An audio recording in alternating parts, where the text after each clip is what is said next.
When you think of classic Italian sports cars of the late 60s and 70s, with their sleek body designs and exotic exhaust notes, one of the cars at the top of anyone's list is the Ferrari Dino, especially the 206 Dino.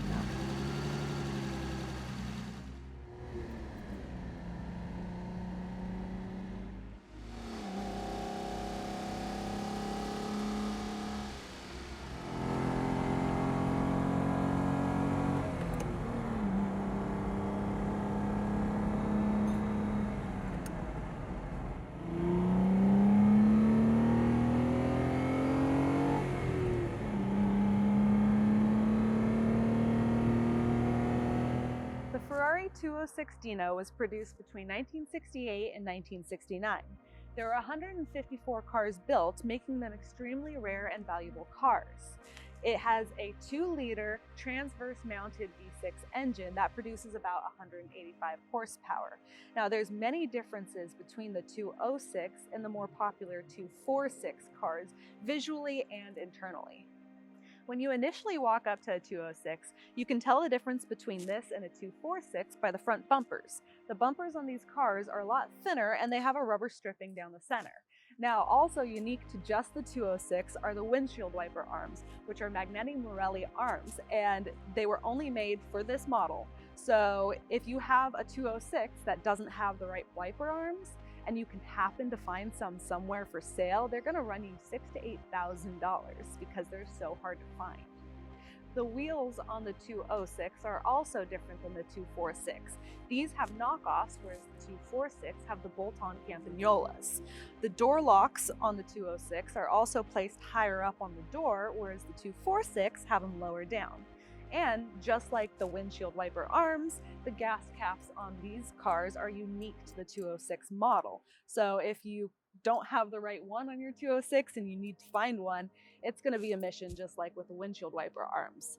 Just like the front bumpers, the back bumpers on the car are thinner and have the rubber stripping. So if you're to walk up to a Dino and you're wondering is it a 206 or a 246, these are some of the subtle things you can look for to see which model you're looking at. The interior on the 206, just like the exterior, has a lot of subtle differences. So if you're to poke your head inside a Dino, wondering which one it is, the 206 have the wooden large steering wheel. They also have the cloth inserts that are usually color coordinated to match the exterior.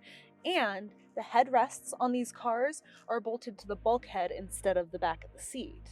Now, subtle, tiny differences would be things like the shifter knob, which is unique to the 206.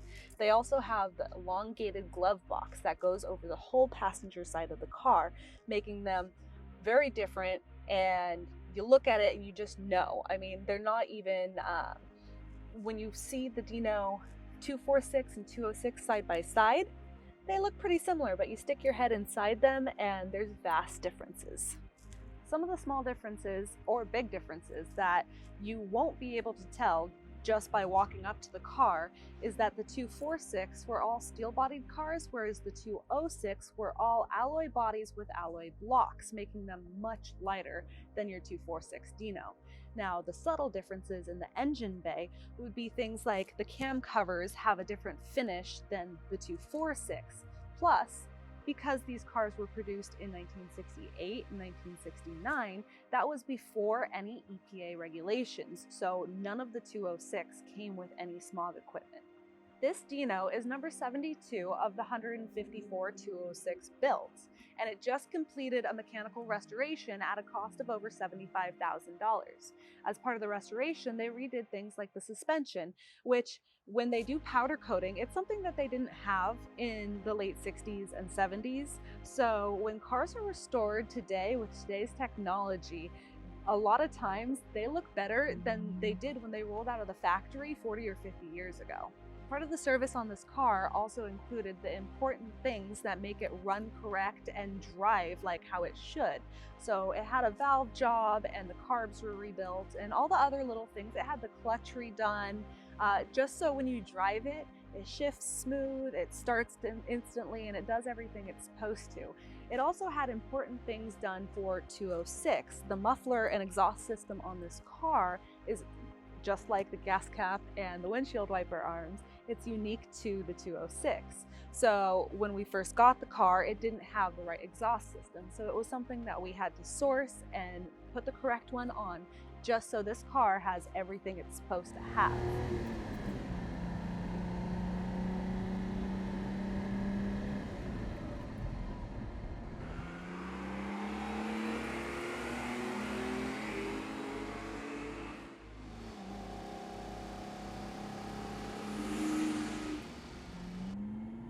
The 206 and 246 Dino were not the most powerful car on the road, but because of their low profile and small wheelbase, they handle like a very exotic Italian go-kart.